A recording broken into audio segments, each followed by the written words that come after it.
Yo, what's up, guys? Here with episode 11 of Let's Talk Comics. I finally got Metarog on the show here. I've been wanting to get you on for a long time, brother. Yeah, it's been a while, Russ. I mean, it's been a Yeah, while. Since I I moved know. to I New think, Jersey, my schedule is really hectic. So now that I'm in Florida here for a week, I figured, since you said Mondays weren't necessary, I said let's do yeah, it. yeah. I'm pretty flexible on the days and times. Okay, well that worked out for me because I didn't have anything tonight. So my wife is out doing her own thing somewhere. So Yeah, why not? got the Medicaid to yourself, huh? I got the Medicaid. She's around here somewhere. She's probably do something around the house from the back. Uh, But yeah, man, I'm here in Florida. I mean, Russ, I was in your room. I loved your room. It's so nerdy good, right? yeah, yeah. You and And Naman were the first ones from the community to ever be here in person. yeah, man, we were honored, right? I mean, Nauman was like taking video of Yeah, everything. He's supposed to send me pictures and stuff, but when I was there, but this is what my the connection. When I was there, I was like, oh man, I so much miss my room. When I saw yours, so I knew I was coming here, but at that point, I was like, I really want to be home. And as soon as I got here, what do you think the first thing I did? I shot it. I like left all the luggage and everything. Shot in here, turned on the lights, looked at my spinner rack, looked at my wall behind me, started looking at my video games, and my wife was like, "Hey, it's hot out here." yeah. I said, I'm sorry. It's been, Get I, back to the man cave. yeah, it's been since April, I think, since I was here. So it's been a while. Yeah. So you're We only got going some to be there people in for the about a chat there, week? Or... Russ. If you want to start looking. Oh, yeah. Let's say hello to the chat. James popped in. What's going on, brother? Hey, James, how you doing, my bud? Werewolf by lunchtime. Darren, What's up, man? hope you haven't Bottom burned any tier pies lately. collector. Bottom tier collector. I just followed him on Instagram and he approved it. So great to see you here, Oh, bud. nice. hmm Tim, the comic collector. What's going on, Tim? Tim, what you been? What you been, bud? I know you just dropped a vid. I gotta watch it. Vogs is in here. What's going on, man? Yeah, just met him first time over at Heroes Con. I missed him at Heroes Con He this year. he was only there on Friday. Yeah. Yep. Hopefully, get to meet him next year. Yeah, he said he'll be there all 3 days next year. Yeah. Great Legend Show. What's going on, man? Thanks Hey, for Rob, popping good to in. see you, buddy. And I think I'm caught up on the chat. All right, got some really good people in here early.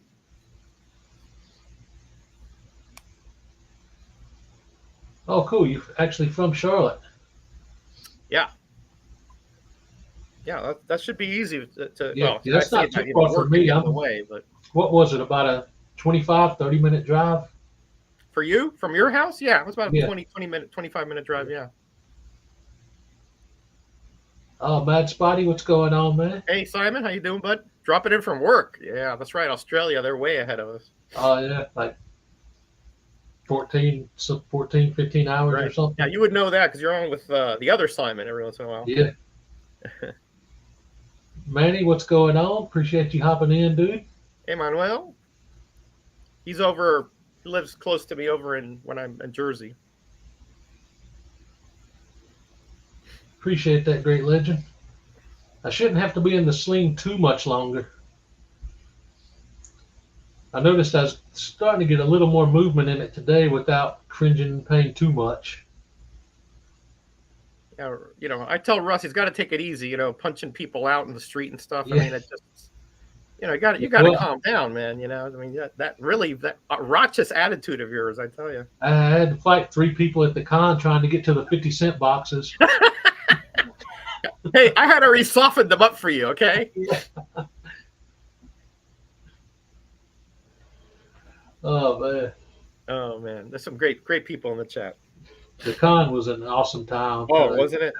That was one of the, like, I look forward to that all year long. That's like the highlight of my year. Oh man, I think you live pretty close, but even those who don't live close, I think we look like there's guys in the chat, right, that are already like asking for time off for next year. Oh, yeah. So I mean, I my schedule's not that organized, so I have to wait, a few months before. I know it's crazy because I've lived here like all my life, but I've only been to the con 3 times. And the first time was like 12 years ago now. And then I got to go last year and then again this year. Wow. But I'm already looking forward to next year. Yeah. Well, if we're there, we'll pick you up, man. No problem. No problem. Hey, Geeky Hobbies. Good to see you here.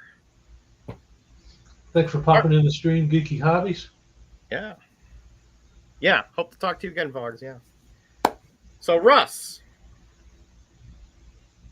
you said you wanted me to show you some of my favorite runs. Is that not correct? Absolutely. All right. So, when you ask those things, you have to be ready for what you're going to see here. Okay. Because you know me, I have trouble, like you to some extent, right, to narrow down what your favorite is. Should I break out the Liefeld box? Well, I think that's probably not a good idea today, Russ. You could keep those '90s guys, covered up for this stream. That's not my favorite. Now, there's a lot of good stuff in the '90s. Don't get me wrong, but I'm more of a Bronze and Silver Age guy, as you know. Yeah. So I'm going to start with the title, which really got me into comics. And I've told this story before, but my brother was a comic reader before I was, of course. He was 9 years older. And he had comics, we shared a room. He had comics like just thrown out around the room, on the dresser, on the TV and all that.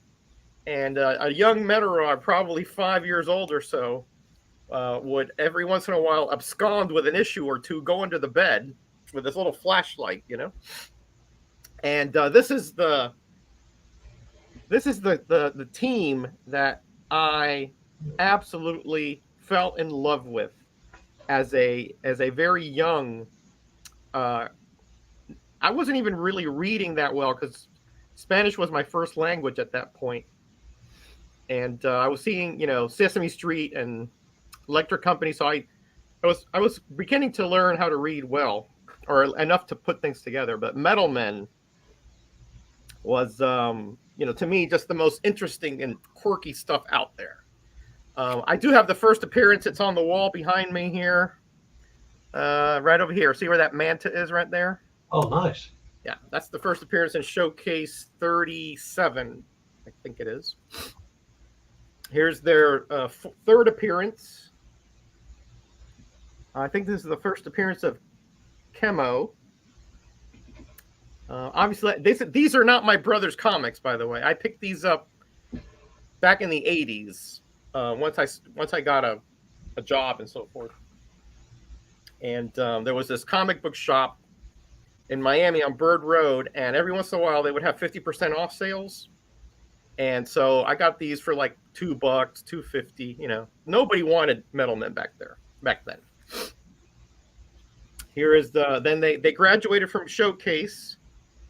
Yeah, please do. I love to see the old stuff, man. I mean, I'm a comic book junkie. I don't really care what title. I don't care what genre. Show me old comics. I'm there.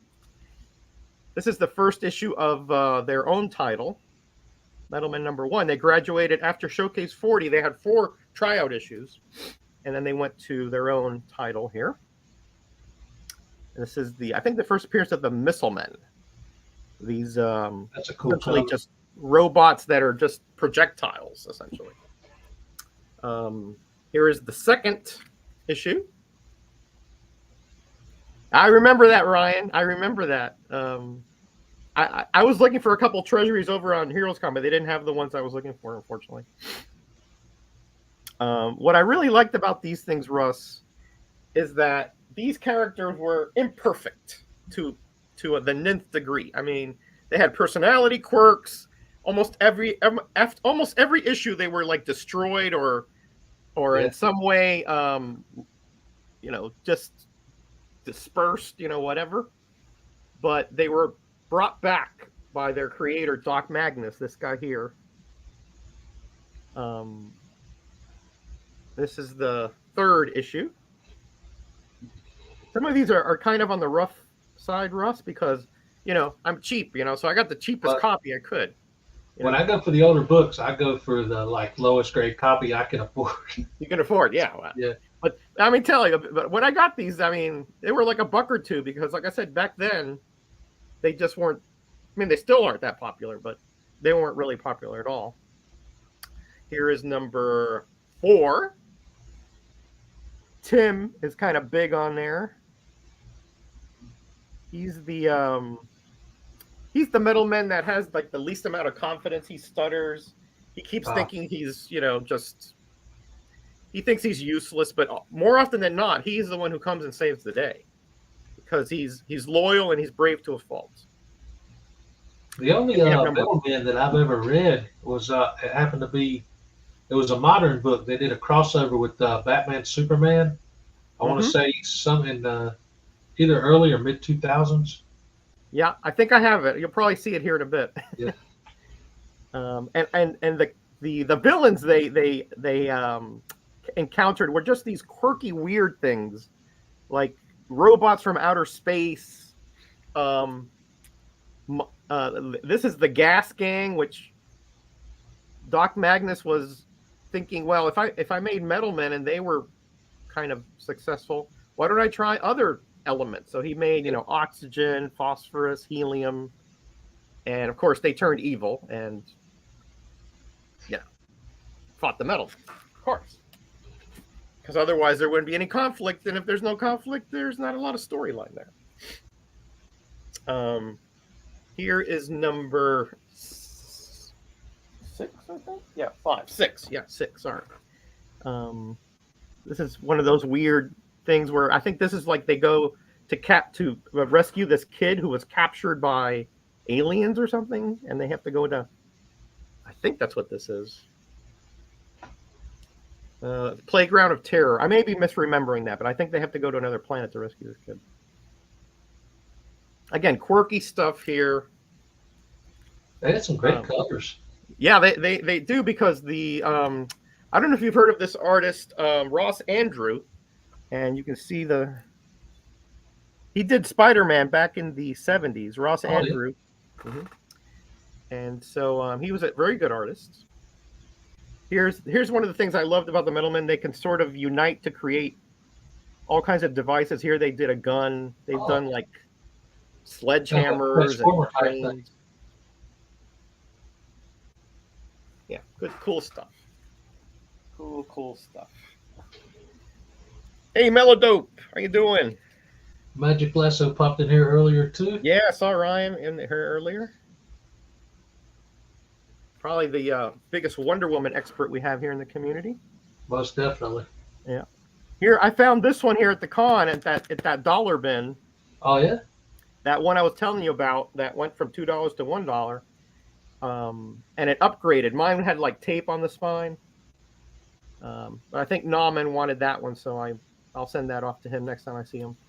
He is recovering. He is getting better, but I'll have an update hopefully tomorrow about his situation.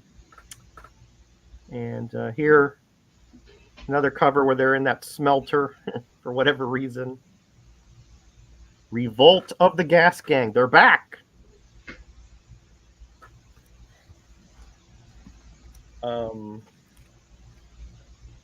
Yeah, they were these. The funny thing about the Metal Men is that unlike a lot of characters, which had months of creativity and meetings, they were created over a weekend.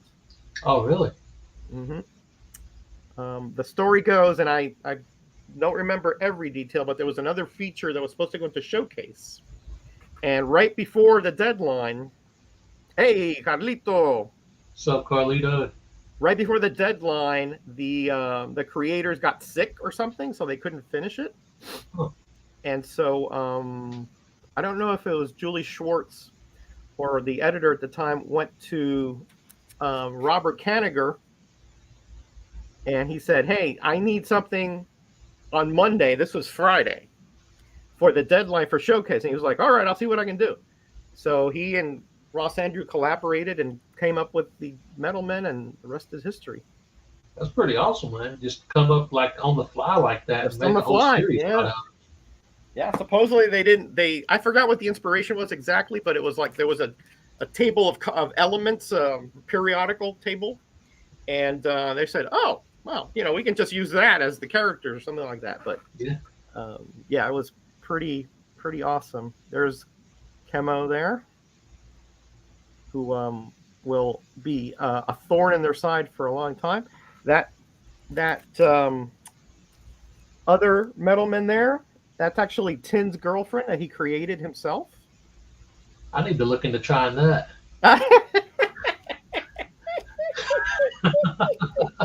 Oh, Russ. Someday you'll have your lady. Here's another.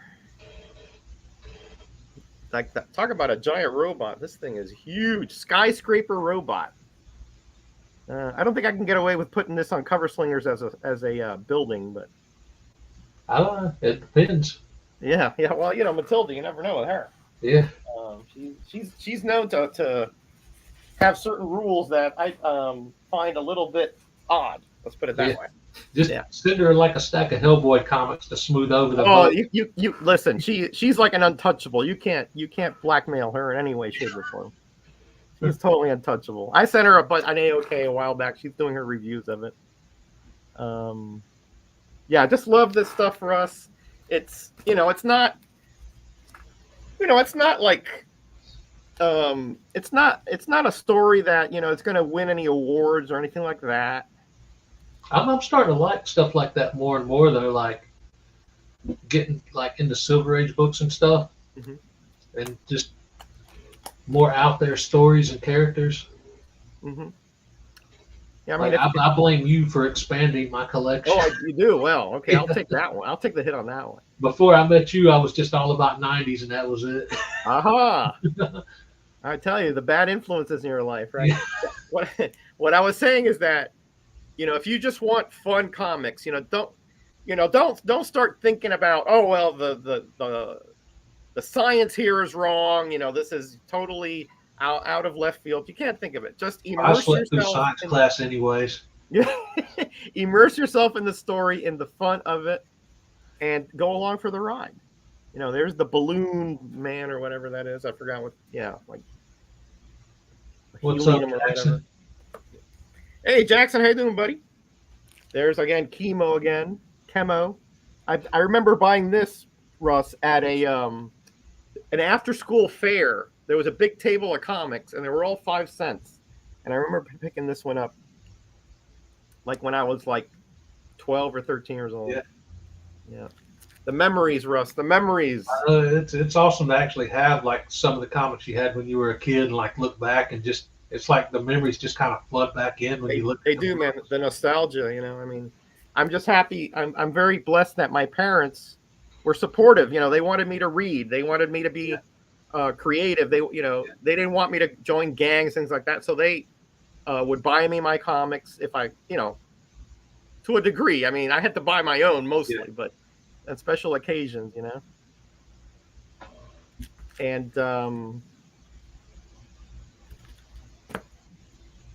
the rest is history. I just been doing this for over 50 years now, reading and collecting in my own cheap manner. But to me, comics have always been an escape. Like they're a form of entertainment for me. Like a lot of people, are into movies and they're into sports and things like that, and I am to a certain degree. But if I have my druthers about it, I'd much rather be reading comics than most anything else. Yeah, that's definitely how I was when I was little. It was just an escape. Yeah, just like getting lost in those stories and immersed in them. Exactly. That's a very good way of putting it. I get immersed in them. And hey, Robin, what's going on? Hey, Robin. This is when, at this point, the Metal Men, I think, was the sales were going pretty bad. So they acted like they killed them off, and they created them as human-looking characters. Which, honestly, this was really a bad era in Metal Men. The stories weren't as good. Well, again, they went away from that quirky, funny, to more like serious mystery, and they were being hunted by the government, and that just does not fit with the Metalmen. It just. What's up, God Tank? Hey, God Tank, how you doing, buddy? It just doesn't really resonate with the characters, at least how they were established. Here is the reprint era. There was only, I think, 3 issues. You've probably seen these covers before because they've been reprinted. Oh, yeah. Yeah. This is the #1 reprint here with the Missilemen.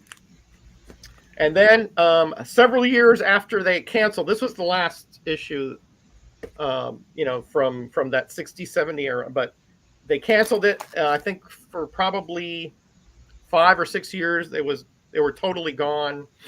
And then they rebooted them in 1977, I want to say, 76, 77, with Walt Simonson doing the art. And they explained that Doc Magnus had gone mad, and he was in like an insane asylum. So the Metalmen were in hiding again because they were being hunted. But now there's just too many menaces, and they have to reveal themselves. And now they're back to fighting their old baddies, Plutonium Man. There's Chemo again. Unfortunately, this era didn't last long.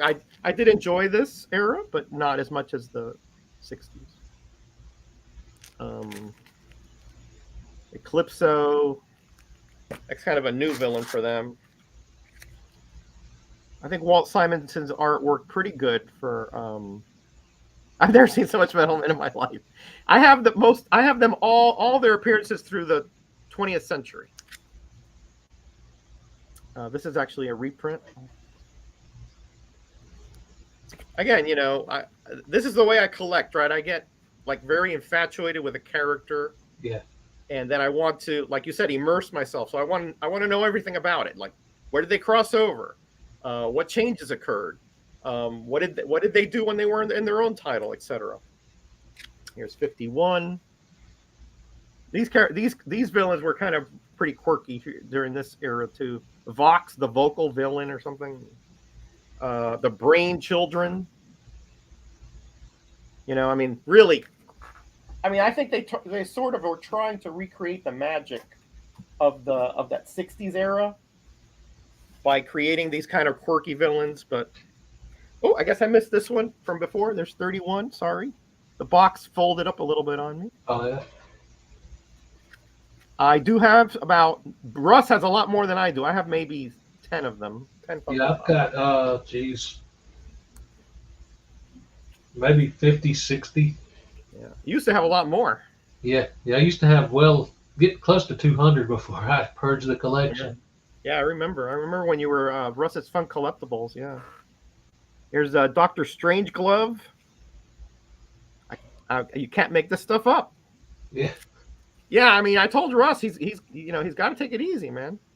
Fighting those people off in those bins in Heroes Con, I tell you, it was rough. If I would have seen a cheap Hulk 181, I might have drop kicked somebody. Hey, there's Comic Bookworm. How you doing, Hey, man. I texted you earlier, buddy. Hope you're doing well, brother. Yeah, I hope so too. Call me tomorrow or text me later. Okay, then here is right at the end. This is the last issue of the Metalmen series, number 56. This was a character was created by Doc Magnus to sort of replace the Metalmen, called the Inheritor. The Inheritor right there.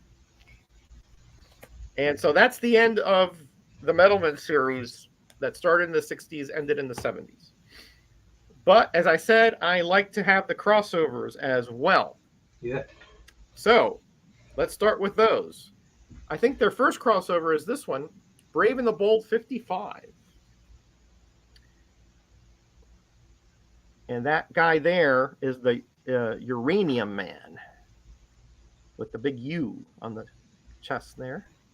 Crossed over with the Atom. And here they crossed over with Metamorpho in Brave and the Bold 66. Metamorpho makes a lot of sense because he was also an element man. Oh yeah.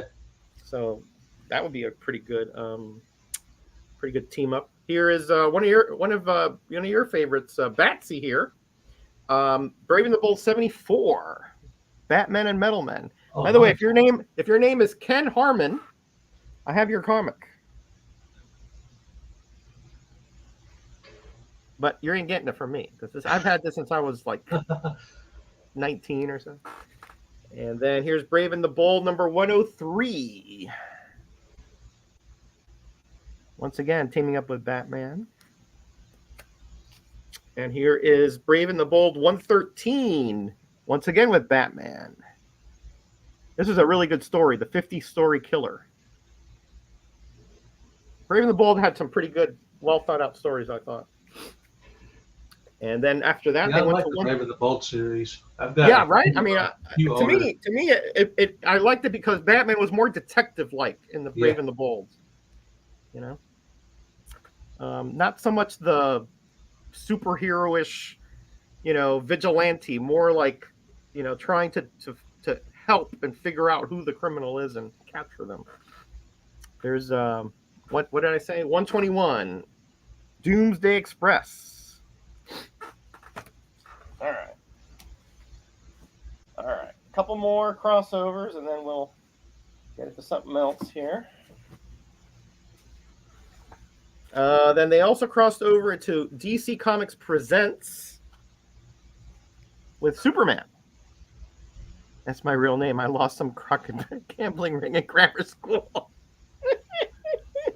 Oh, Jackson. Magic Lasso was talking about a DC Comics Presents crossover with Metal Man. That might be the one that he showed or was talking about.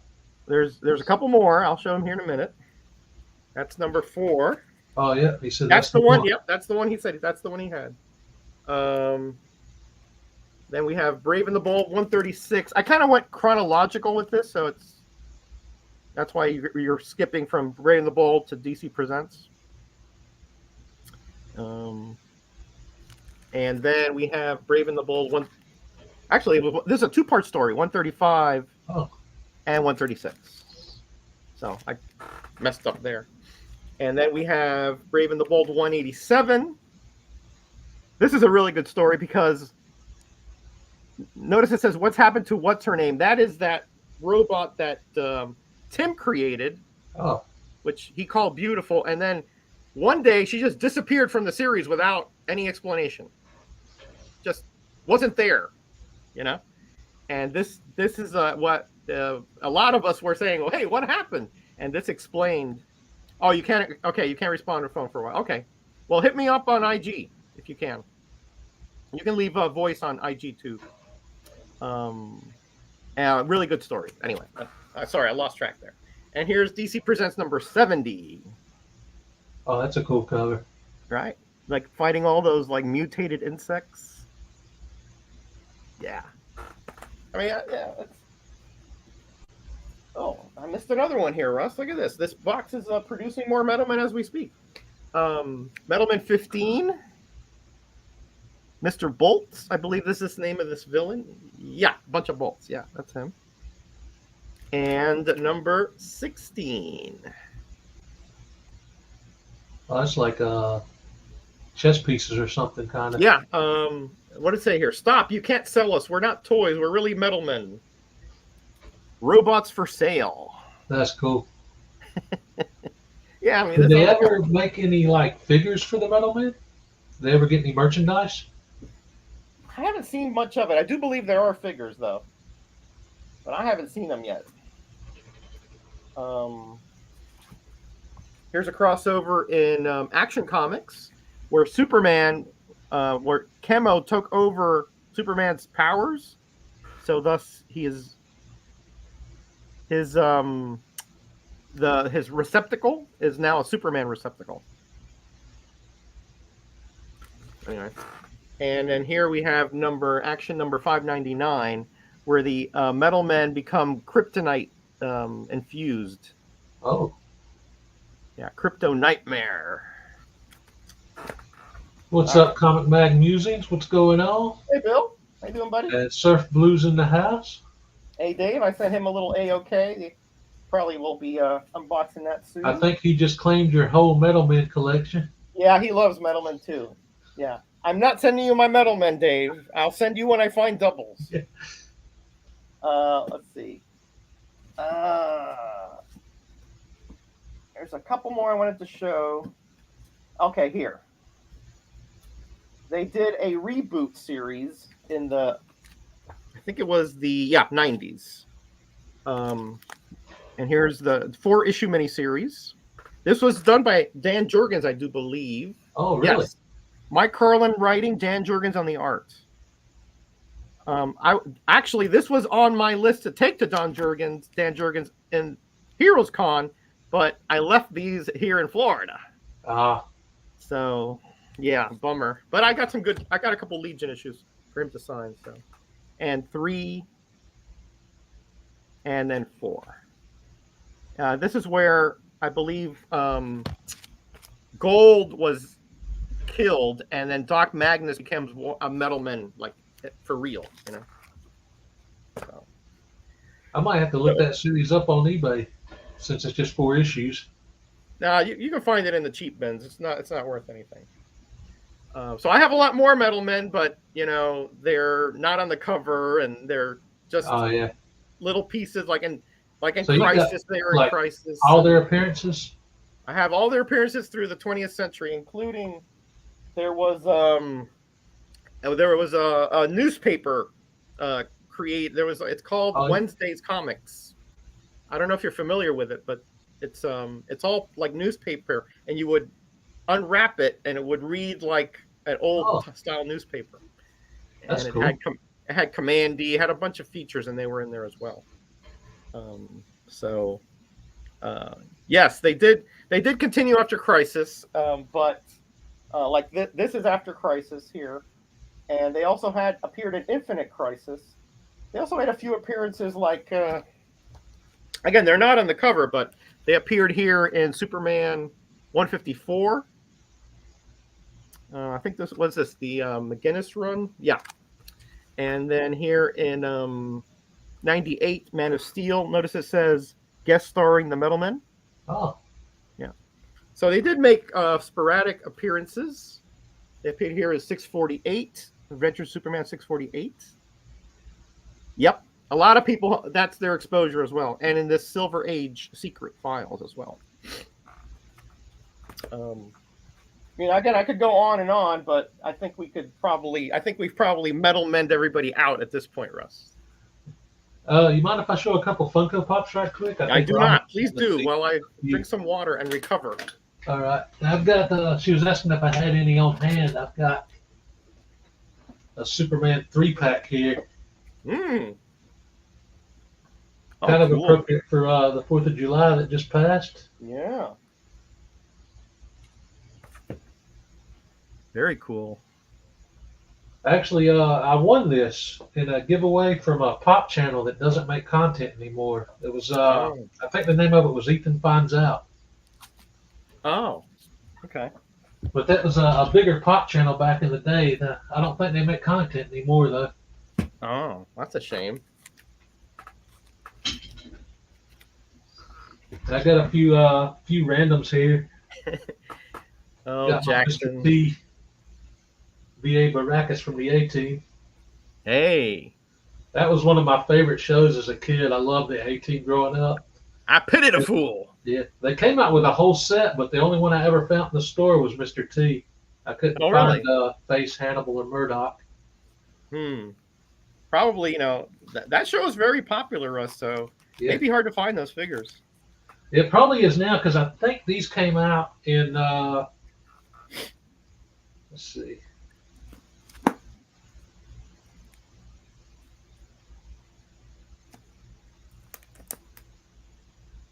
I know there's a copyright date somewhere on these. They're probably teeny tiny.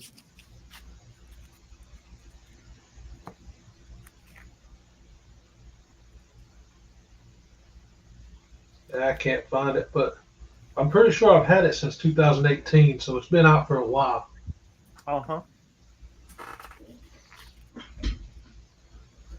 Yeah, Funkos are, to me, are really good companions to comics. Yeah, Because yeah. That's when I first started collecting them. When I first started doing the YouTube thing, Mhm. that was like cheap collectibles, and I had like all my favorite characters, Right. Marvel, DC, and they've even done like they've expanded so much now. I know I've got Mothman here from Fallout 76 that actually got AOK'd by Genome.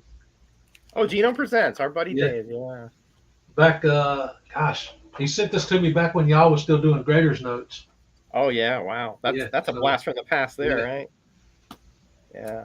Yeah. We got to get to we talked about getting together, and I just gotta light a fire under those guys oh yeah, because we talk about it, and then things happen, holidays or whatever, and then I just got to go and say, okay, we're doing it this day.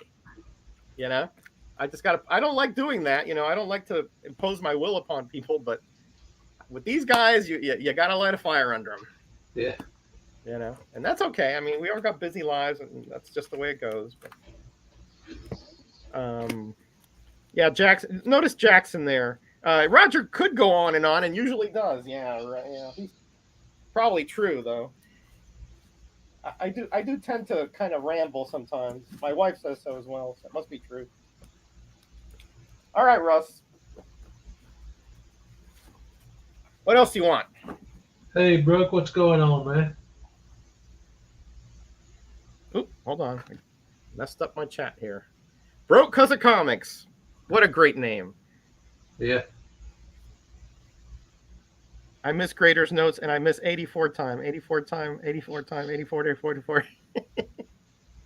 yeah. I've seen. I saw Comic Head did a couple Instagram posts, but I haven't seen him do a video in forever. Yeah, I think he did something on wrestling. Yeah, yeah. I saw a Yeah. couple of his posts on Instagram from Yeah. 2K24. Yeah, I gotta go and shout out Kenny. See what he's up to. I miss that guy to death. So such a funny dude, man. Yeah, Such a fun guy. it was awesome. Yeah, such It's one of those guys, like when you're backstage with him, you're just like fall in love with the guy. Just he's just so real. Yeah. All right. What else you want, Russ? Oh man. I normally try to like ask some comic related questions, like Go ahead, hit me with it. what got you into collecting, but you pretty much already covered that. Just the escape of it and trying to and just finding a love for the characters and stuff. Yeah, I mean it's interesting, Russ. Right? The smallest kind of events that can really transform who you are. Right? Yeah. And I'm thinking to myself, what if my brother, wasn't really into comics? What if he was into, I don't know, models or like car models or puzzles or something else? Then I wouldn't be here. Most probably. Yeah, I don't. Yeah, the same. Like I don't know what would have happened to me if I hadn't discovered comics and just kind of escaped into that world and got away from the reality of the times that I was going through. Yeah, your story is actually much more compelling than mine because of your situation with bullying and all that, and how that helped you escape that. I mean, I think when you consider that comics at some level are just something that you don't really consider in any way important in your life and are in any way critical, but for some of us, it made a huge difference. And I think you and I are in that boat. Like I knew, like obviously from watching the Superman movies and stuff, but it was, I think I was 6 when I first saw the first Superman movie, but it was another 6 years before I ever bought my first comic book. Uh-huh. And I happened in that gas station to kill time before school because I wasn't in a hurry to get there. Yeah. And I just, never thought about buying comic books. And I just happened by that rack where they were, and I saw that Action Comics on the shelf and flipped through it and read a couple panels, and that was it. I was hooked. You're hooked, yeah. I said, forget that nasty school lunch. I spent my lunch money on the comic book. And that was all she wrote. That kicked off Yeah, The collection. I was thinking about that the other day, Russ. When at least when I went to school, the lunches were not anything like they are today. You know, Yeah. I mean, I know you get a lot of complaints about school lunches now, right? Because my daughter complained about it because they weren't like they were not sweet and they're not fatty and all that stuff. The slop that used to go on my Yeah. tray, was I tell you, you would have run away from that stuff if you saw it nowadays. It was just they would get like this big thing of meat sauce and just throw it on some Just noodles. mystery. Yeah, and I mean sometimes it was part meatloaf, sometimes it was part ground beef, sometimes who knows what was in there. Yeah. I know we just got the junk like frozen fish sticks and chicken nuggets and like pizza that tasted like cardboard. Wow. Yeah, some people are talking here about what got them into comics. Yeah, look at Bill. Judging by Roger's smutty comics, I suspect he's into models as well. I was talking about car models, Bill. Car I models. think he's getting you confused with Bubs. No, that's Bill and his his usual antics about me, but that's okay. I love the guy. All right. Um so I got a question for you, Russ. All right. If you don't mind. Oh, Okay. feel free. So you've been collecting since collecting reading, right? Since the mid 90s or so, right? Yeah, it's 93 when I 93. started. So right around the death of Superman time or so. Yeah. Yeah, it was just right after. It was only the second or third issue in the Reign of Superman where I picked up my first book. And I went back and like got all the single issues of Death of Superman. Gotcha. Yes, I love Bill. I have to love everybody. It's in my faith, even if it's difficult.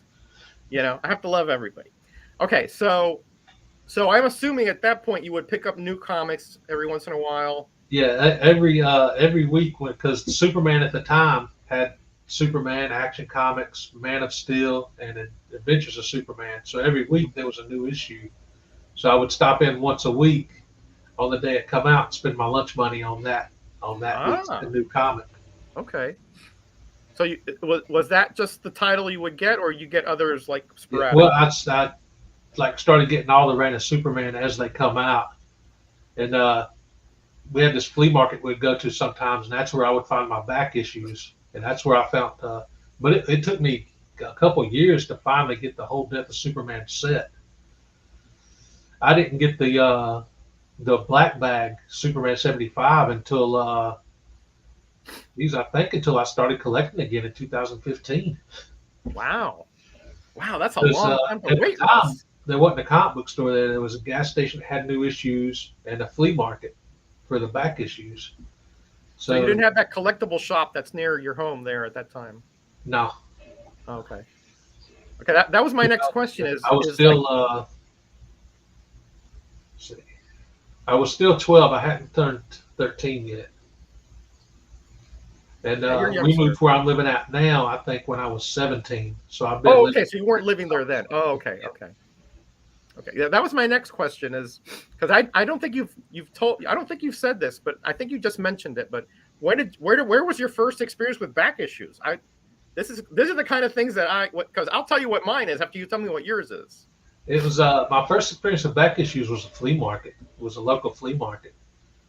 And that's where I got most everything. Like it took me years to get the whole single issues of the Death of Superman run, but I found a trade paperback there that had the whole story, and that's where I got to first read the story in its entirety. Maybe a year after it happened. Okay. What's up, Fanboy Prime? Hey, Fanboy. No, they have more. They have lights there. They have street lights. Yeah, they do. The town I live in here in Florida does not have any street lights. It has a roundabout, and that's it. Which is I love because you're never stuck in traffic here. Yeah. They put that comic shop down on the corner. Gosh, maybe 3 or 4 years ago now. Oh, okay. It looked kind of older to me, so I thought it would have been there for a while. But it used to it used to be at one point it was a video store, and that went out of business. Then it became a tanning booth place for a little while, and then it became a comic book shop. So yeah, that's why probably Jackson knows the place. He probably went to tan here over there, knowing him. Drove up from New Orleans because because to me that's a question that you don't hear a lot about, but to me that's an important part. To me that where your back issues came from, because when you're buying stuff off the spinner rack, you sort of know what to expect, right? You know that the next issue or hopefully will be there, or if not, other issues around the same time. And in school, we would trade issues. Sometimes they were older issues, but mostly they were, within 3 or 4 years old, from that point on. But when I first found back issues, it was really something. It was an epiphany, Russ. Literally, my aunt is driving us to my cousin's house down Bird Road, which is one of the main drags in Miami, if anybody knows the area. And we're just messing around in the back seat, my cousin and I, throwing paper airplanes at each other. And then she stops at a light, and then I see a storefront, and it says comics. The big marquee. This is 1979, Russ. Oh yeah. Hey Ben. What's up, 1979. Ben? All right. So I'm still in junior high at this point, and I'm like, Dia, aunt. She didn't speak English, right? Can we go in here to look at the comics? And she says, I can't right now, but because she had to pick up her laundry, which the place was about to close. And this is like a Saturday afternoon. But on the way back, I'll drop you guys off there, and I'll finish doing some errands, and I'll come back. So my cousin and I, he also collects. He's a big Daredevil fan. His name is Richard. Yeah. Mm-hmm. He's a few years younger than I am. So we go in there. I don't know if he remembers this because he was so young. But so we go in there, Russ, and it's like comic heaven to me. I mean, there's comics everywhere. I mean, on the wall, on the display racks, on the spinner racks, and then on the floor are about 20 long boxes, quarter comics, quarter a piece. Okay? And of course, we only had we're kids. We don't have that much money. We've had maybe $5 each. Russ, you would think that stuff was like gold. We're like, we got stacks like this high, And I remember pulling out like Miss Marvel. I remember pulling out Amazing Spider-Man in 130s. Great That's shape because at that point, I think the store must have been pretty new. They didn't have a lot of people going through. We were the only people in the store.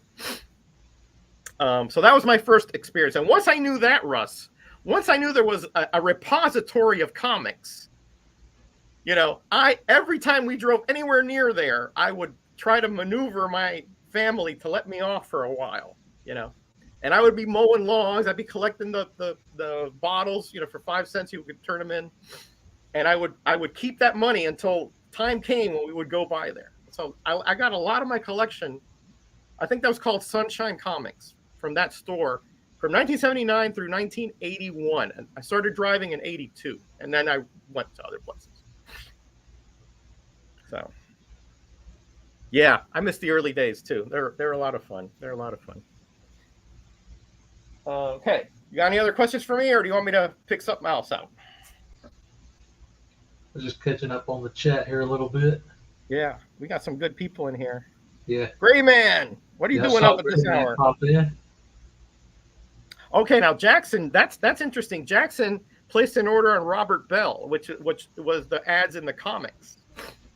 I did that as well, but not till about the early 80s. Yeah, I remember seeing a lot of those ads, like when I was getting when I go to the flea market and get the back issues and stuff. That's where I got a lot of the older Superman from the 70s and 80s, and I would see the ads and stuff in the back, but by then it was way too late to order something. Right, yeah. Because it was the mid 90s. It was it went past the point, yeah. Like Broke Cause of Comics, that's interesting. His LCS used to be a restaurant that his wife and his were trying to buy. That's awesome. Interesting. Imagine if there were any hidden comics somewhere in the back somewhere, Yeah. like in the, Just find those like the restaurant. Action Comics one under the deep fryer or something. Exactly right. Maybe the cook was a closet. He saw some and he hid them back there. Yeah. Yeah, cool stuff, man. Cool stuff. Cool stuff. I know it's cool. You were talking about still having some of the comics from when you were a kid. Yeah. And my whole wall back, everything on the wall is the books I got when I was 12, 13 years old. That's all. Cool. Like, and it's just that's one of the reasons why I put it up there, because I just look at it sometimes and just like the memory of reading that first comic book and how I felt.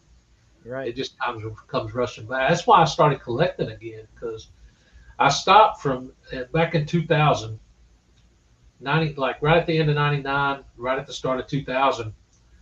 I had to sell like almost everything because we were going through some bad times. Yeah. And the only thing I kept was one long box of Superman comics. But having to sell all that stuff, it just it hurt me. And so I just stopped collecting for like almost 15 years. And one day I was going through my closet here and I saw that long box of Superman books, and I pulled it out and I started flipping through it. It's like all those good memories from reading those stories came rushing back. Cool. And so I just started collecting again. I started trying to put back together everything I had to sell. I'm glad you kept those, because maybe you wouldn't be here otherwise, Yeah. Finding that box and looking through it again, it brought back that love for comics. Yeah, that spark came back. Yeah. Yeah, man. Yeah. That's a cool story. When I hear things like that, again, people like don't get it. We in the community, we get it, right? But a lot of people don't get it, right? Because they're not in that situation. They didn't have that, seminal moment that comics brought them back to a time where, where it was a more joyful time, right? So yeah, I get it, man. What is Ryan asking here? What's a comic book as an early collector you never thought you'd own that you own now? Oh man, there's a few that I never thought I would own that I'm lucky enough to have right now. ASM 300, maybe. Yeah, that's definitely one. That was a grail for a long time, and that's actually back there, right there. Yeah, I saw it when I was in your room. Yeah. Yeah, that was one I never thought I would get, and then Matt dropped that bomb on us at Christmas time. Yeah. And it wasn't only that book. It was he gave me Shazam issue 1 and 2 and Secret Wars 8, which is also right there. Yeah. And those were all books I didn't think I would get. Yeah, I remember that. I remember that day, Russ. I put away my ASM 129, but that's the one I would say as well. Ryan, is First Punisher. First Punisher, yeah. I mean, that's I like to collect my runs. I don't like to see those gaps in there. Yeah. And I could just never afford that comic in any condition, right? And I had issue 101 through 128 and then 130 on, Yeah. And so I was like, well, I can't justify it. I can't justify paying what that was, And I had no idea. I'm sure you had no idea what Matt was up to. No. Yeah. I was expecting, a couple quirky old comics, and that would make me happy as heck. But when I saw that, I was like, I almost lost it, Russ. Yeah. I remember we were on the stream together. Yeah. I'm glad you were there with me, because I tell you, man, if I was alone, I might have just passed out. I didn't want to embarrass myself in front of everybody there, but I was like teetering, I was like, what? And it had a big subscription crease through it. Yeah. But as soon as that stream was over, Russ, I went and I read that thing cover to cover and smelled it, held it in my hands, and wanted to make sure that reality set in, that kind of thing.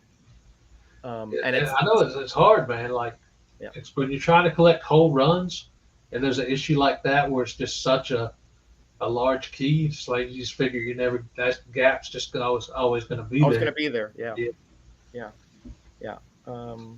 But yeah, another one that I got that I never thought I would have when I was little was Superman 123, the first prototype appearance of Supergirl. Because that was almost a year before Action Comics 252, the first Here's a Real Supergirl, Right. which that one's on the list too, but even in like a 1.0, it's like $1,000. So that's just Yeah. like one of those, Yeah. if I ever hit the lottery books. But Yeah. Yeah. That's right. having Yeah. that I first remember when you got prototype that. appearance, that Yeah. was huge for me. Yeah. Like I remember when you I got couldn't that. believe the deal I got on it. There's one other, Russ. Let me get it. All right. But yeah, there's a few books I have now that I never thought I'd have when I was little. Yeah, that prototype one, when you got it, I was like, wow. I had never even seen one before you showed it on your channel. I hadn't either, and I saw a video about it, so I decided to look it up, and I saw it was 2.5,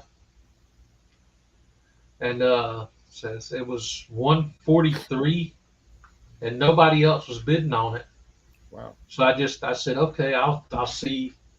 So I put in the bid, and I waited 3 days on the auction to run out, and sure enough, nobody else tried to grab it, and I got it for a great deal. Wow, amazing. I mean that's one that just fell through the cracks somehow. Yeah, That's the only thing I can think of. yeah, it That's the must only thing have. I can think of. All right, so this is the other one, and I'll tell you the story behind it because it doesn't really fit with most of my collection, as I'm mostly a Silver and Bronze Age guy. But remember, I told you that shop that I went to in 1979. Well, there was another one down the street, and I did a project for school, and you had to pick products or items from different eras and track the pricing increase and give your opinion on how it affected the product or the device or whatever it may be through about a 20 to 30 year period. So of course I did comics, right? So I had 12-cent comics, I had 15-cent comics, 20-cent comics, 25, 30, right? But I didn't have any 10-cent comics. So I went in there with my dad, and my dad said, you got $20 to spend to get a 10-cent comic. So I went up to the guy and I said, what is your cheapest 10-cent comic? Well, I bought some Tales to Astonish. It was all beat up, 10 cent. Yeah. But I saw this one on the wall there and just fell in love with it. Just one of those like love at first sight, but with comics, right? And it was this Witchcraft 5. Oh, nice. With the Kelly Freas cover. All right. So I asked, this was back in 1980, 80, somewhere in there. I asked how much it was back then, and it was like $100. It might as well have been $1 million. Yeah. You know? Because, you know, my dad was a man of modest means. I mean, he owned a restaurant, but at that time it was not doing well. And he was willing to fork over $20 for, you know, some kind of project, right? So I was like, oh man, that's too bad. Some years later, I actually got $100 from a relative, and I went down there looking for it. It had been sold. Oh. So I was like, well, that's it. You know, I've never seen one before or since. This is 1980, 81, right? So I had just sort of given up hope that I'll ever see one of these. Now on eBay, they had them, $1,000, $700, $800. You know me, Russ. I don't pay three figures for any comic. Oh, right? No. That's not going to happen. So what happens? Lawrence Everett, our buddy from the Go-To Geeks, goes to a flea market up in West Virginia, and he has a bunch of comics. You know, just a huge, just maybe 50, 60 of them. He got in a old cardboard box, and he calls me up and he goes, "Hey, you know, I'm going through these. You know, is there anything here that you know, that you maybe want and we can trade?" Of course, he's very generous that way.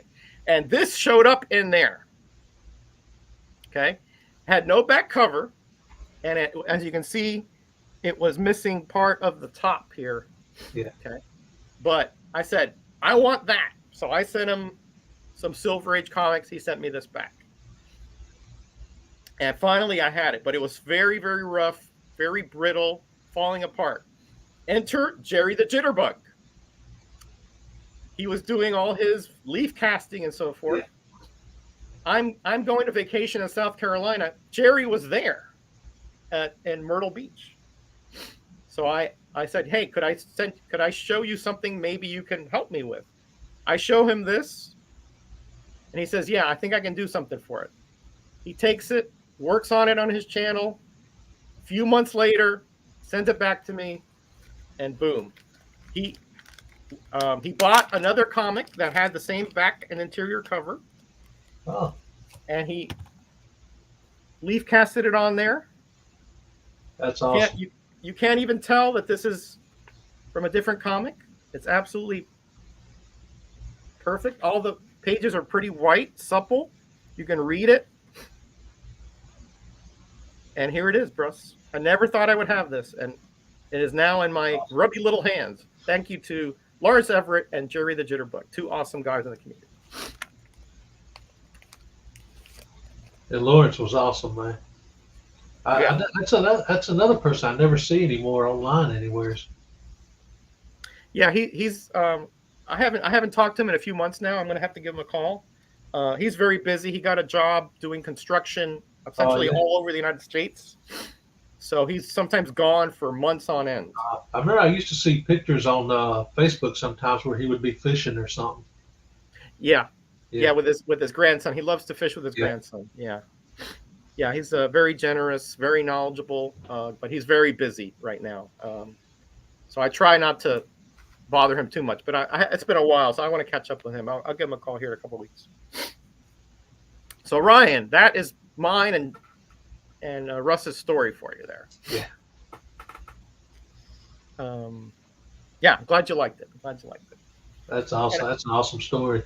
And it goes to show you, Russ, right, that the relationships that you build in this community are so important. Oh yeah. Because not only comic-wise, but the friends that we've made. I mean, we've been friends for 6-7 years now. At least, yeah. And we met the first time just a few weeks ago, but it was like we've known each other our whole lives. Yeah, it was. It was awesome finally getting to meet you in person. That was such a cool experience. Just getting to hang out and go eat and then hang out back here for a little bit. Yeah, we'll do it again, man. We'll do it again, definitely. If there's any way I can make it next year, we're doing it again. We're going to get you. We're going to go have some breakfast. We're going to go down there, work the con, come back, have some dinner. We'll do it again. Definitely. Absolutely, man. It was a blast. And man, of course, that man is just a barrel of laughs, Yeah. I mean, this guy is like, he's so quirky, but I love the man. It was fun. Yeah, it was definitely fun hanging out with Nama. Yeah, man, he's so cool. I mean, I had such a blast with him that week. I'm definitely going to catch up to him, make sure he's okay. I think he is okay, but I want to make double sure. But yeah, I mean, I anybody out there who, listen, it's not cheap, you to get there, and you have to rent a hotel, rent a hotel room, or rent a Airbnb or whatever. It's not cheap, okay? But save up your money. Trust me, it's an experience you'll never forget. It's a seminal point in your comic career. Trust me. If I had a bigger place, I'd let you bunk here for the weekend. Oh yeah, no problem, man. No problem. No problem. Listen, you got your mom there. Yeah, no problem. I would, but I don't like to impose upon people either, I'll do what I did last year. I'm going to save up, every paycheck, I'll take a little out, put it aside. And, by the time next year comes, I'll have, a couple $100,000 or whatever, and that'll be my budget. That's it. When that runs out, I'm out. Yeah, that's what I need to do. I'm dumb. I waited till about 2 months before I started saving, and then a bunch of extra bills hit. Oh yeah. And so I took one of my books to trade, and that's how I ended up with those right back there, Superman 233 and Superman 199. Yeah, that was that bona fide trade. Yeah, man. Because I didn't even think about bringing books to trade. I find it so hard to let go of my comics, Russ. Yeah, it wasn't easy, man. Because that's a book that I'm probably not going to get back in the future anytime soon unless the prices just go way down. And then I might pick up another copy for the cheap. Cool, cool. Look at Jackson Roykirk. I'll sleep on the floor. I do have a habit of sleepwalking, putting comics in my suitcase. That's all right. You can book with us, Jackson, because I have a safe in the room, and I'll put them in the safe, and I won't give you the code, so don't worry. They'll be safe. I'd love to hang out with Jackson. I bet you. Oh, it'd be awesome to hang out with Jackson. Yeah, I'd love to hang out with him. I mean, honestly, everybody that I met, Russ, I think you probably have the same impression. They were just great quality people. Yeah, you know, they just are. Yeah, I ran into a lot of. I met a bunch of guys last year for the first time. That I met even more this year for the first time. I know I got to meet Puff Comics for the first time in person, and his brother Jace. The last day, Sunday, I ran into to Trev, the shipping bureau, and Evil Mike. Those are such great guys. I'm so bummed I didn't get to meet Trev. Yeah, because of what happened to him, of course. But, it's. Yeah, I know he missed so much of it getting sick, but yeah, and I had Naman and I had to leave because we had a long drive up to Washington, and yeah, we didn't want to get there too late. Yeah, it was near the end of the day when well, they ran into me. They found me looking through a box, and they snuck up on me. Here's another guy that I hung out. Oh, hey Voggs, W Voggs, definitely, buddy. We'll talk next year. We'll talk. Digger Jim was awesome too to hang out with. I mean, that guy is so cool. I met his wife briefly, and we hung out like before the con. He's the one who actually bailed out Nauman, by the way. Oh yeah. Did you hear the story that he thought he had his tickets and he didn't? Oh yeah. He was looking at last year's ticket stubs or something, or ticket So you know, so he was like, I was like, well, you're gonna have to buy the tickets at the daily tickets or whatever, you know. And then Digger comes, hey, there's a guy over here who bought, I guess one of those upgraded tickets. I forget what you call them. The VIP pass. VIP, right? And so he went over there, and he and Nauman, and I think it's Dave, still only 35 cents, worked out a deal. And he got it for cheaper than if we would have bought it online. You never know. Sometimes it just works out like that. I tell you, the man lives a charmed life, man. Yeah. I tell you. I know he just found a booth at the con and yeah. Can you believe this? There's a booth right next to Dan, empty. He just sits there, cash only, on the table, and he starts drawing. Just meant to be. And interviewing people. Like he was like just one of the creators, you know? Yeah. Speaking of that, I've got the sketch card he drew right here on my shelf with the Rogue comic books. Oh yeah, awesome, right? I found a great place for it. Yeah, I got a Warlock from him. He was up. Let me tell you, this man was up every night working on his art and stuff at the hotel room. Like I'm down at 10 o'clock. 10 o'clock, I'm out. You know. Okay, take care, Dave. Take it easy, sir. Yeah, I don't think we're gonna be out here much longer, but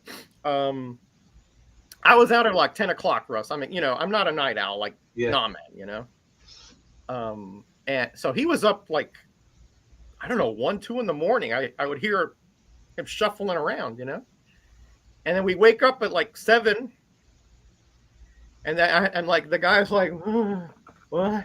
I'm like, yeah, let's go. We got to go get Russ. We got to get breakfast. Let's go. Okay. I made him some coffee, you know, and he's there like taking a shower. He comes out all sopping wet, you know. Yeah, he was a lot of fun, though. A lot of fun to be with. I know I'm a night owl like that myself. It was hard for me to sleep the night before because I was like just excited and nervous at the same time. Right. Yeah, man, you get amped up. I get that. Yeah. But I was so tired from the drive, you know, that first day, that driving really wipes me out, right? So I was so tired that I just at 10 o'clock, I was out.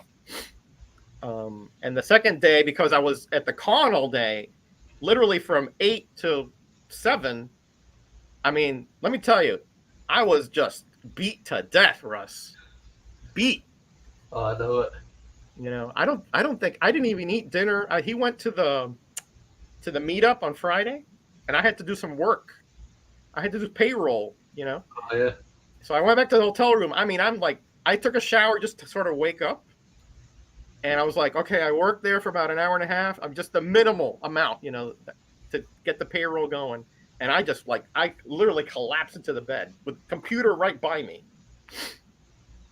So, but it's, all that aside, I'd gladly do it again because it was just an incredible experience. Getting to meet you finally.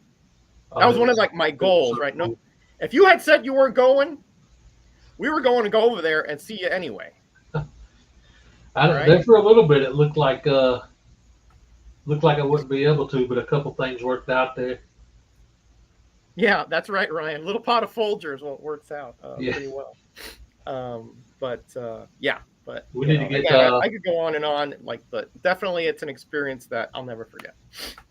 We need to get sponsored by Folgers up here. Definitely, man. I mean, let's get Russ a little Mad Money for next year. Yeah. I can handle myself, but Russ, he needs a little help sometimes. Although let me tell you, you made some really good purchases. I thought you made some. I had some great deals. Like I never liked that Spider-Man 122. I never thought I'd be able to get that book for the price that I could actually afford it at. I'm so glad you spotted that because you came in and just put that vendor in a chokehold. Yeah, I was like, well, I could tell, that the guy just wanted to get rid of it, because listen, that comic, it's kind of a comic that's popular, but not in the lower grades as much. But but when we looked through it and it was complete, I was like, oh yeah, that's the only thing I really look for in the books like that I would need for sets and runs. Is just I just want would like for it to be complete and on staples if possible. Right. Yeah, that was not in terrible shape, and for the price, I think you got a heck of a deal. Yeah, it's in better shape than my 121. Oh yeah, that's one's got a little. Yeah, here it's a little bit rough. Yeah, mine's are not exactly mint either. By the way, mine's are very good finds at best. Yeah. That's what I go for. Like when I'm trying to find the older books to get in the runs, I just look for the cheapest copy I can find because I know there's just something that's going to be in my collection. I'm not trying to get those 9/8 and resell or nothing. Right, exactly. Yeah, that's us too. I want to be able to hold it, smell it, read it, that kind of thing. Yeah. That's another reason why I stopped collecting slabs and started just getting raw books again. Yeah. Let me get a few things I wanted to show you because Metal Men was kind of like the DC. Hey, Biggie. What's what up, did you Biggie? miss? You missed a lot of Metal Men. Yeah. And a lot of talk about Heroes Con.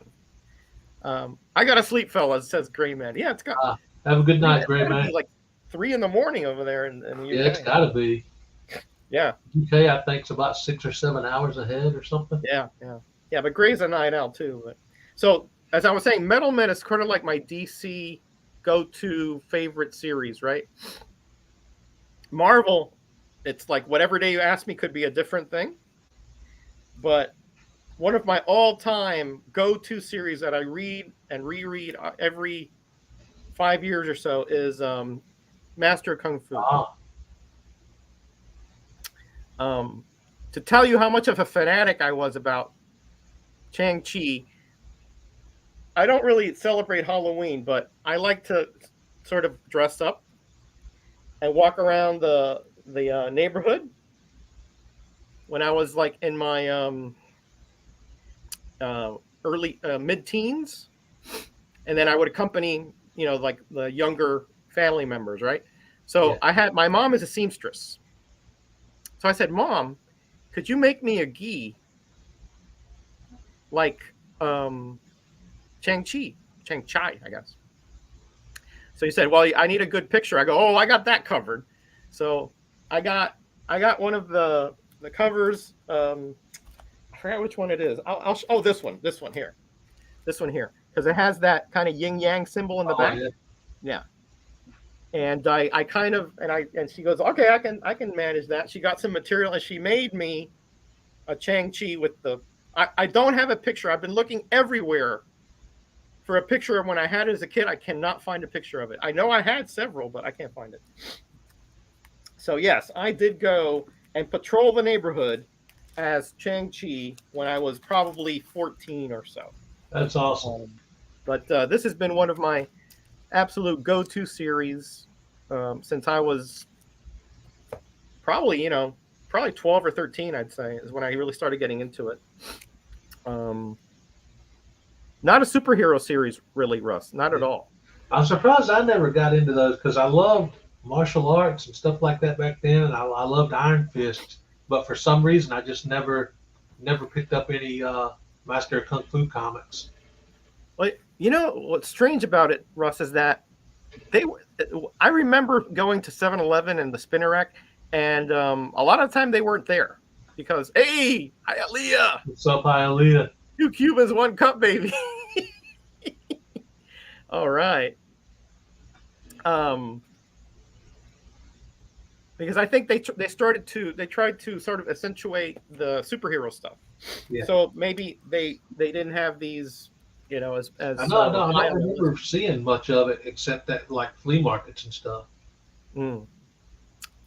I do remember picking up a lot of these 7-Eleven, but I remember I missed a lot. I picked them up a lot in school, believe it or not, because it was a title that most people didn't want, so I would trade, a couple Superman for Shang-Chi, etc. And maybe about 20 years ago, I finally got the whole set. Didn't you do a video on it, the whole collection? I sure did, and we did I think Bill and I did a retrospective of it. Yeah. Some years back. And what I really liked about this character, he doesn't have any powers. He only has intense training and just an unbeatable will. He's actually more of a pacifist. Yeah, if only. Yeah. That ship has sailed, Jackson. Here's the appearance of this guy who was in the movie Razor Fist. Oh, yeah. What did you think of the movie?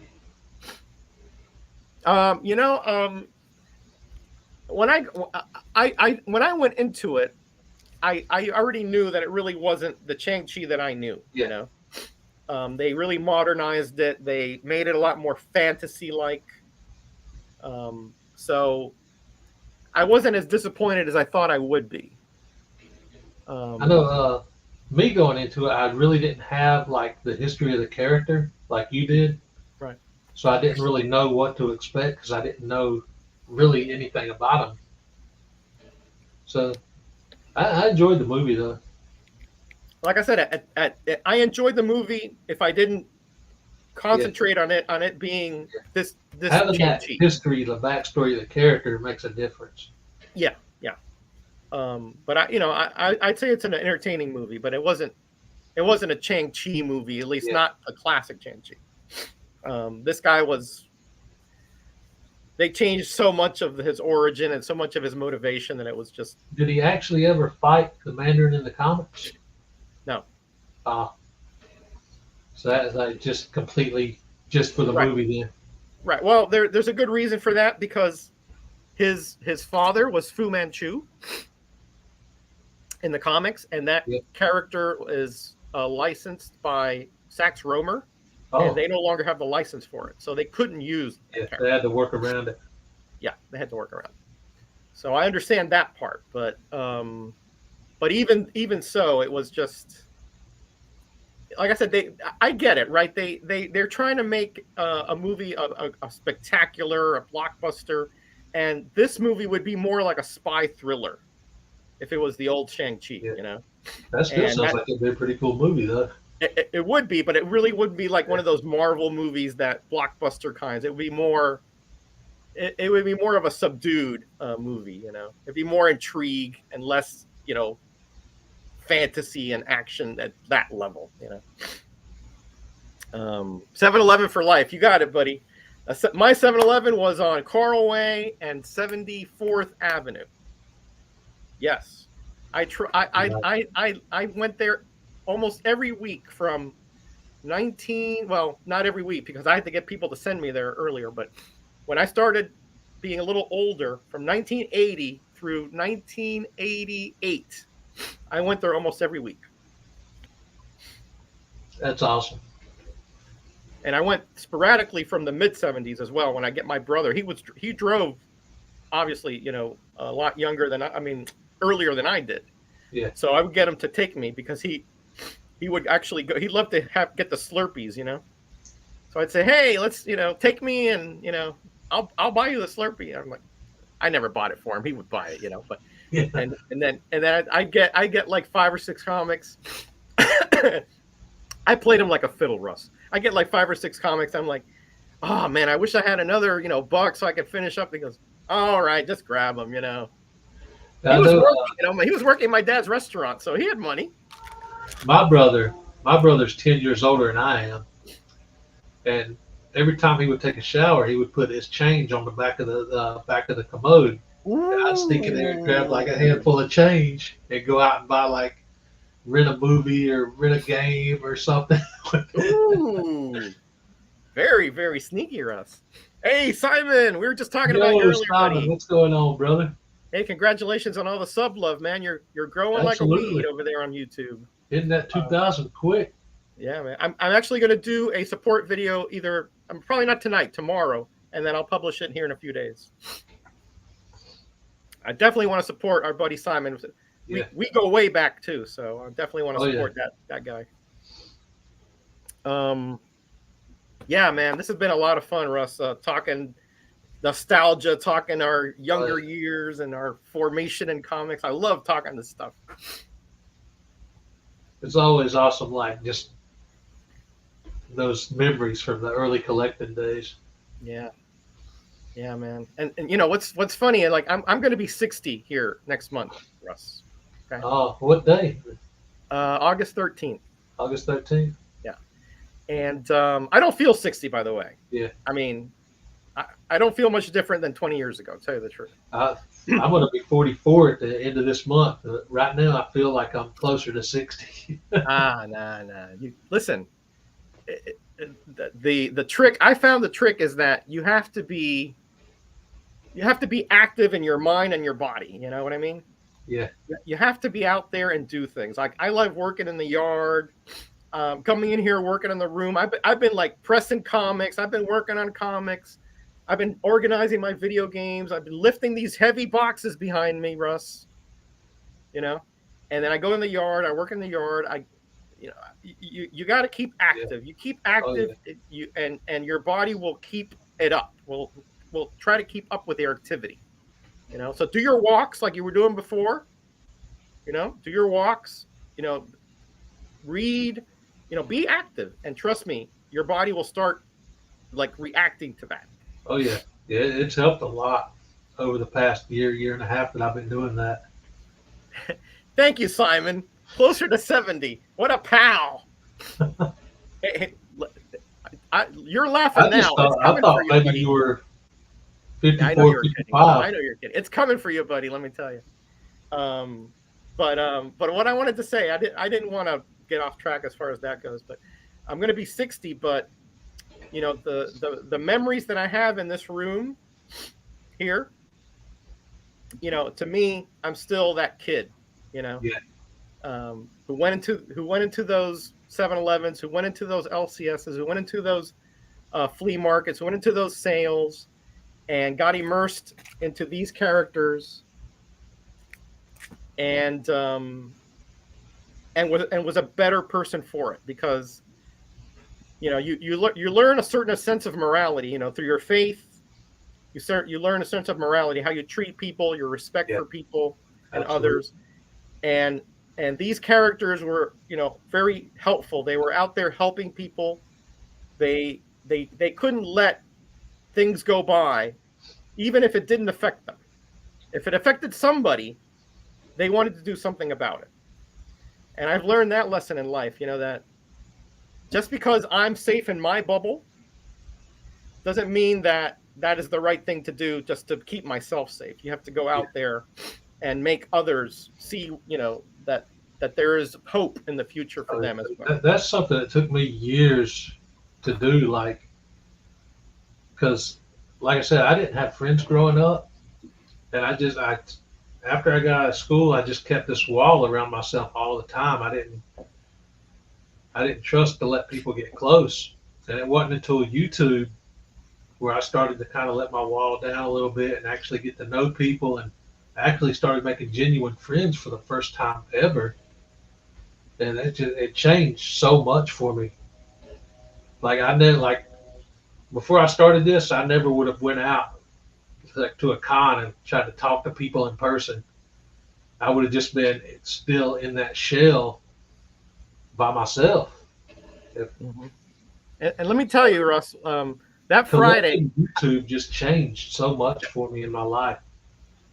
and and we see that in your when I look at your early videos, right, and how kind of like understated you are, and then I look at you now, and you're out there doing live streams. I don't think you ever considered doing a live stream.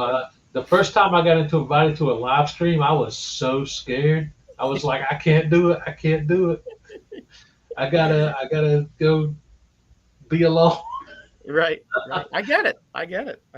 Let me tell you that Friday, so many people asked me about you, Russ. I mean, at least a dozen people, maybe 20. It's like, is Russ coming? I was like, yeah, we're picking up tomorrow. Is Russ going to be here? Yeah, we're coming tomorrow.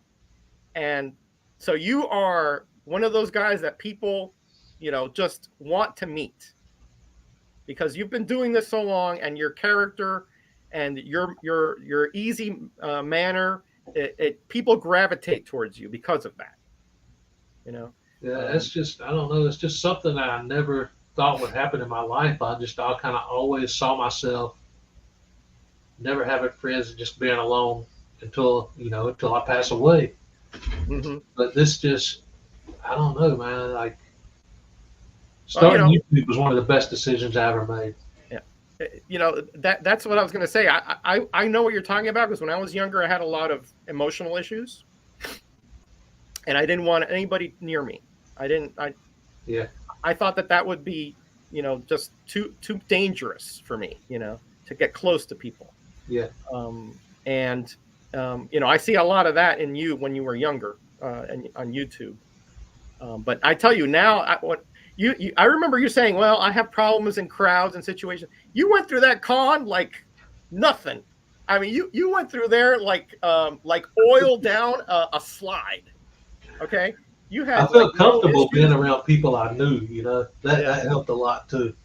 I mean, I saw you sometimes when we were together, and you're just like looking around, you're talking to this guy, you're talking to that guy. I'm like, yeah, he's fine, So yeah, I ran into a lot of great people there at the con.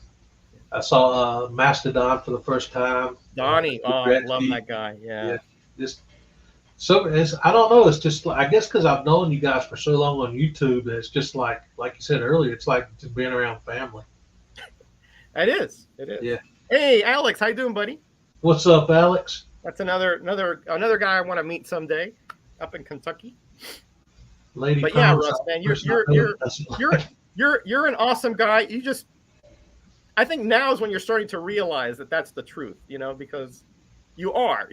That's nobody nobody who is like people asking for you are like demanding you show up, would be like that unless they wanted to actually meet you. They'd be like, if I meet them, it's still something that kind of blows my mind a little bit, because I still have days where I look in the mirror and I see that kid that was ridiculed for so long, and there's still part of me that sees myself as like unwanted in a sense, but well, let me tell you, it's hard to put into words how the community and just the people changed my outlook and perspective. And knowing I have actual genuine friends for the first time ever, I don't want to get too mushy here. No, it's okay, man. It's okay. But listen, it was life changing for me. Your feelings are valid, right? I mean, whatever it is you're feeling. But I'm telling you, looking at you from the outside and looking at you from where you started 7 years ago to the guy that I met a few weeks ago, that's a whole different person, buddy. Yeah. You are a social butterfly at this point. Okay.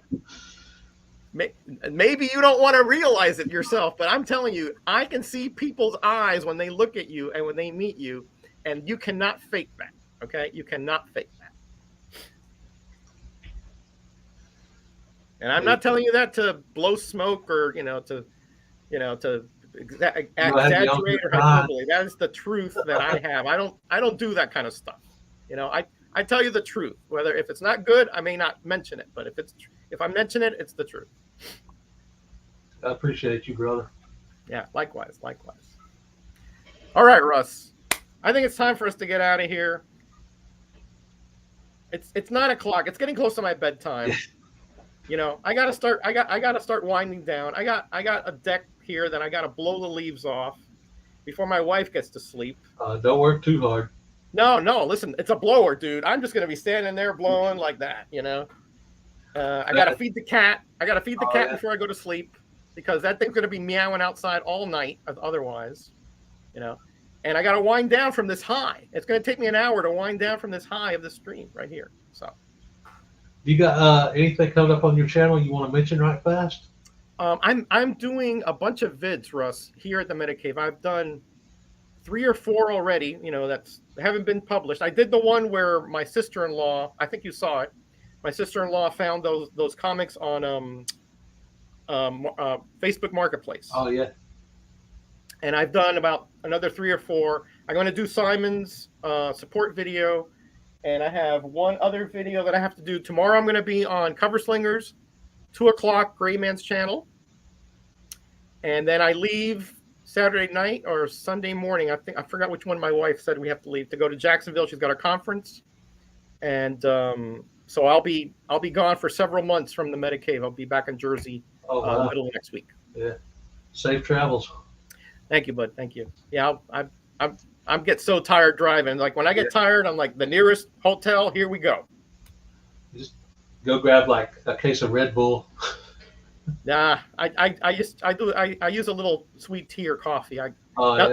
Those things make me so jittery. Listen, to get old, that's the only thing about getting old, Russ. You got to be so picky. Oh, I know. It's like put in your body, Funnily enough, I'm that way with coffee now. I used to drink 7, 8 cups of coffee. Now, if I drink more than 2, I get heart flutters. Like, what's going on? Yeah, that's age, buddy. It's you got to be careful, man. Then I started getting emails from AARP. I'm like, man, oh my gosh, I'm not even. That's scary. Yet. That is scary. The topic tomorrow is tall buildings. So no smut, I don't think, is going to be around, Jackson. Okay. Tall buildings, like skyscrapers and, Manhattan. I imagine Grayman will have some good old Silver Age Superman covers for that one. Yeah, I don't think I have any Superman on this. I think I have one, but I don't know if I'm going to show it because it's got some yellow on it. And, Matilda and yellow. Matilda and yellow. Yeah. So. I think the one time I was on Cover Slingers, that was before I knew that. I had like 3 yellow covers. I got roasted. Oh, boy. Yeah, I tell you, she's picky. You got to be very careful about what you show over there. Because you can get, she'll when she gets that face, she's like, oh, I'm like, oh no, here it comes. Here it comes. So yeah, buddy, it's been great to be on here with you again. I appreciate you coming on, brother. Yeah, man. I mean, I love to be on there with you. I love you like a brother. It was so great to see you, Russ. I mean, I can't wait till next year just so I can see you again. And see all these guys again, because like the day after the con, I was already looking forward to next year. Same way, man. I mean, when I left Nauman's house the day, I guess Monday, I was like still on a high, but I was like, oh man, it's gonna be a while before I see these guys again, and it's like, so hopefully the time goes by fast. Yeah, hope so too. All right, chat. Great to be here with you guys. Jackson, you're knocking it out of the park as always, giving me. Trouble one from the first comment to the last. I'd have it no other way. And it's great to see everybody else here in the chat. Alex, Digger Jim was in here earlier. Simon, Bottom Tier, who I'm just getting to know. Oh, he's a great guy. Hialeah, of course, who I met some years back, and also at the con again. Yep. Even Grayman was in here. Magic Lasso Ryan, that's another guy I wish I could meet. What a wonderful It'd guy. be awesome to get to meet him one of these years. If you Yeah, ever what a down wonderful this guy. way. So knowledgeable, and the way he presents himself is just cool. Just one of those cool. Moodingham is going to be a cool dude. So. All right, Russ, I procrastinated enough. I don't know if I mentioned it at the start, but just in case anybody's watching that might not know Roger here, I put his link in the first one in the description. So anybody that watches on the replay that happens to not know this guy, I don't know what's wrong with you. Probably your personal good taste. That's what's wrong. Yeah, Jim, I saw your DM. I'll get back to you here right after the stream. Okay. All right, Russ. Take care, buddy. God bless. Take it easy, brother. Keep it 9,000. Keep it 9,000, right? Exactly. And I hope to see you, around the YouTubes very soon. Yeah. I'll try to be in the chat on Cover Slingers. All right. Yeah, it'd be great to see you there. Yeah. All right, everybody. Take care. God bless. Love you.